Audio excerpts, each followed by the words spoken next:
हरियाणा में आदमपुर का उपचुनाव आगामी 3 नवंबर को होना है। इसमें सभी राजनीतिक पार्टियां हैं जो भाग ले रही हैं। उनके उम्मीदवार तरह तरह से अपने बयान देकर चर्चाओं में हैं। लेकिन इस बार का जो खास व्यक्ति है, खास जो उम्मीदवार है, उनका नाम है जयप्रकाश जेपी। जयप्रकाश जेपी के जो बयान हैं विवादास्पद होते जा रहे हैं और कहीं ना कहीं वो तीर चुभाने वाले बयान देते जा रहे हैं।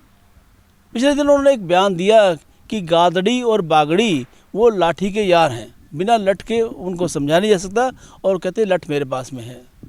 इस बयान को लेकर हरियाणा प्रदेश के खासतौर पे आदमपुर क्षेत्र के लोग जो है वो काफ़ी निराश हुए और उनको क्रोध आया, गुस्सा आया, उन्हें ये बयान हजम नहीं हुआ। जो बात हम आपसे कहते थे 30 वर्ष पहले कि बागड़ी गादड़ी नु काबू को नहीं आवरे लोगों, मैं तो डंडा उठा लिया था। हमने कई भाई मिले थे मरिंदर और बाहर बोले हम भी थारी गेल सा, मगा सारे गेल सा तो मारेंगे चित। लेकिन जयप्रकाश जेपी कहाँ मानने वाले थे? उनके बयान हमेशा तीर चुभाने वाले रहे, पिन चुभाने वाले रहे। उन्होंने प्रदेश के भीतर पहले 2009 में लोगों के बीच में आकर चुनाव लड़ा था और आज 13 साल बाद 2022 में वो एक बार फिर से यहाँ पर आए हैं और इस वादे को लेकर आए कि वो क्षेत्र के निवासियों की सेवा करेंगे। हालांकि पिछला चुनाव उन्होंने कलायत से लड़ा और वहाँ से लोगों को वादा किया था कि मैं आपका साथ नहीं छोड़ूंगा, आपसे दूर नहीं जाऊंगा, लेकिन कलायत को छोड़कर आप आदमपुर में फिर से आ गए।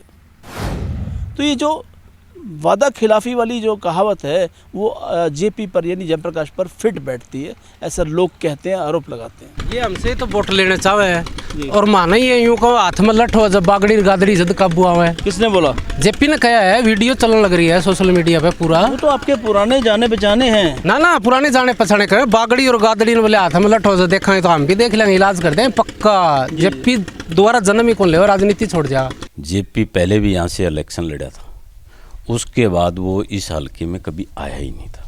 13 साल से है अभी ये जेपी। हाँ जी, 13 साल 2009 के अंदर इलेक्शन के अंदर ये हार के यहाँ से गया था। हमने इसको वोट दिया लेकिन ये हमारी शुद्ध नहीं संभाली। लेकिन यहाँ आने वाला नहीं है जी। और उसको लोग कुछ ज़्यादा ही तेज तराट मानते हैं, इसलिए उसके बहकाव में नहीं आते लोग। ठीक। 10 साल केंद्रीय मंत्री भी रहे हो जयप्रकाश जी। एक ईंट पर नाम बता दो आदमपुर हल्का में जयप्रकाश ने वोट दे दिया। तो भव्य से उम्मीद है। पेट्रोलियम मंत्री आ जयप्रकाश जी, बेगा में काम कराया। एक ईंट पर नाम बता दो जयप्रकाश भी एक ईंट बित लगाई मैं। और जेपी भारत का उम्मीदवार है। हम मिल नहीं सकते, जीन जाके कैसे जाएंगे? जीन जाके मिलो, या मिले या ना मिले। अब रुपया गाड़ी का लगा और 3000 लगे हैं। जयप्रकाश के बारे में एक बात और भी है कि उनके मन में मिठास नहीं है, दिमाग में भी चालाकियां भरी हैं। पिछले चुनाव में जब बात करें तो चर्चा इस बार ये हो रही है कि पिछले चुनाव में कई लोगों के पैसे उन्होंने नहीं दिए, चाहे वो गोयल पेट्रोल पंप वाले की बात हो या बात हो कुछ हलवाइयों की बात हो। और कई बार तो जिन्होंने पैसे मांगे थे उनको ये आरोप लगाया गया कि नकली नोट भी दिए। सच क्या है तो जेपी भी जानते हैं अच्छी तरह से, या ऊपर वाला जानता है, या वो लोग जानते हैं जिन्होंने इसको भुगता है।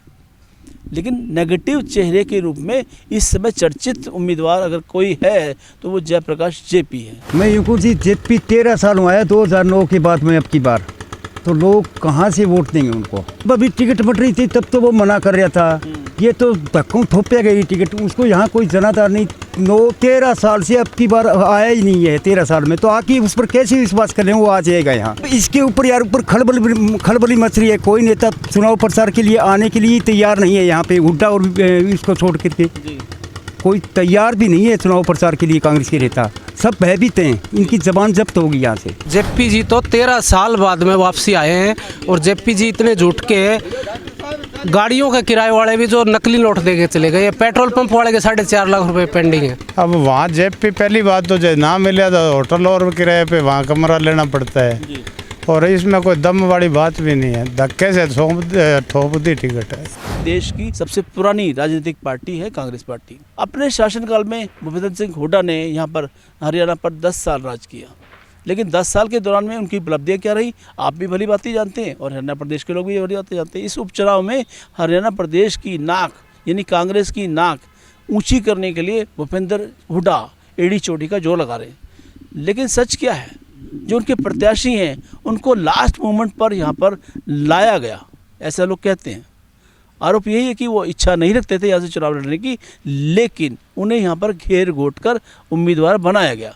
बलि का बकरा बनाया गया, ये आरोप है। भूपेंद्र सिंह हुड्डा चाहते हैं कि कांग्रेस का आदमपुर पर कब्जा हो और अपनी वो आगे आने वाले चुनाव में मुख्यमंत्री की सीट एक बार फिर से पक्की कर सकें। सपना देखना कोई गुनाह नहीं है, सपना देखा जा सकता है, सपना देखना भी चाहिए, लेकिन जिन प्यादों के बल पर वो भूपेंद्र सिंह हुड्डा ने सपना देखा, क्या वो कामयाब हो पाएगा, ये भी सवालिया निशान है। आरोप ये भी है कि अपने मुख्यमंत्री काल के दौरान में भूपेंद्र हुड्डा ने आदमपुर निवासियों पर, वो जो किसान यहाँ से अपनी कोई एक मांग लेकर चंडीगढ़ पहुँचे थे, तो उन पर लाठियाँ बरसाई। उनके लाठियों के इतने गहरे जो प्रहार हैं, आज भी बुज़ुर्ग लोग याद करते कि उनकी घुटने में चोट लगी, उनकी पिंडियों में चोट लगी, पैरों में चोट लगी, घायल हुए, लेकिन भूपेंद्र सिंह हुड्डा ने अपना जो रौद्र रूप था वहाँ पर दिखलाया। हुड्डा साहब जो लाठियाँ चार्ज हुई थी, जो कुलदीप बिश्नोई का हाथ तोड़ा था, और हमारे कार्यकर्ता जो उस टाइम गए हुए थे, बात है ये लगभग उस टाइम जब चौधरी भजनलाल जी को सीएम नहीं बनाया गया था, उस टाइम चंडीगढ़ मुख्यालय का घेराव कर रहे थे हम लोग। हमारे काफ़ी साथी वहाँ पे गए थे, खुद कई साथियों के ताऊजी वगैरह साथ में गए थे, इनको चोटें भी आई थी वहाँ पे।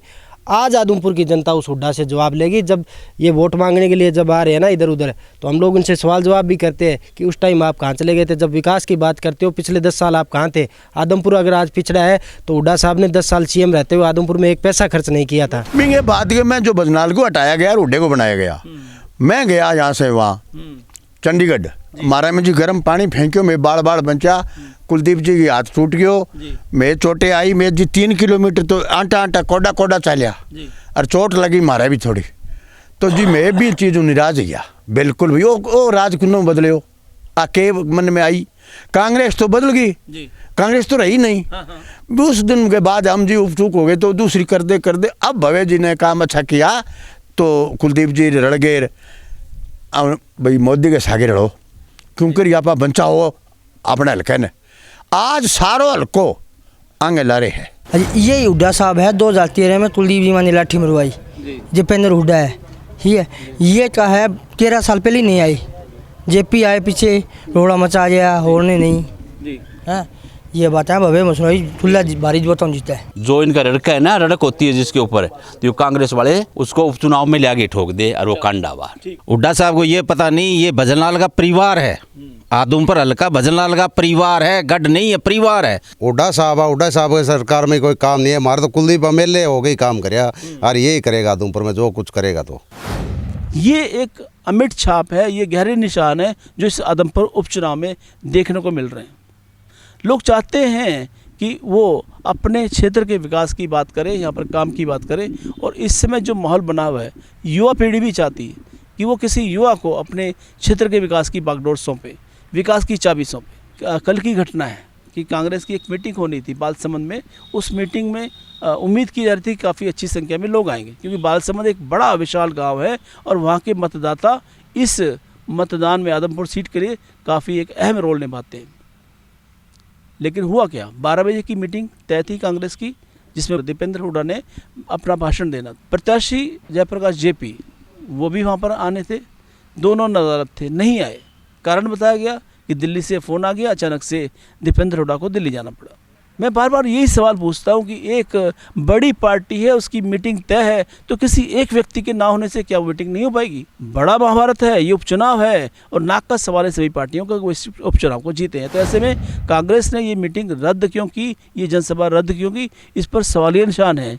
लोग कहते हैं कि इसका असली कारण दिल्ली का फ़ोन नहीं था, इसका असली कारण था कि उस सभा में जो कुर्सियाँ लगाई गई थी, सजाई गई थी, उन कुर्सियों पर लोग दिखाई नहीं दिए। बामुश्किल 10, 15, 20 लोग वहाँ पर पहुँचे थे, वो भी शायद कोई वर्कर थे जिन्होंने टेंट लगाया था। तो ऐसे में सवाल उठता है कि कांग्रेस इतनी बड़ी पार्टी होने के बाद, और जेपी जैसा चेहरा जो सामने लाते हैं, और वो भी शायद ज़बरदस्ती लेकर आए हैं, ऐसा लोग कहते हैं, तो वो इस महाभारत को कैसे जीत पाएंगे? आरोपों प्रत्यारोपों के घेरे में भूपेंद्र सिंह हुड्डा, जयप्रकाश जैसे लोग वो सामने दिखाई दे रहे हैं। चुनाव का वक्त है, अच्छी बातें बुरी बातें दोनों साथ साथ चलती हैं, लेकिन मतदान ही एक ऐसा माध्यम है जिसके माध्यम से हम अपनी सरकार को चुन सकते हैं। आदमपुर न्यूज़ के लिए वीके शर्मा।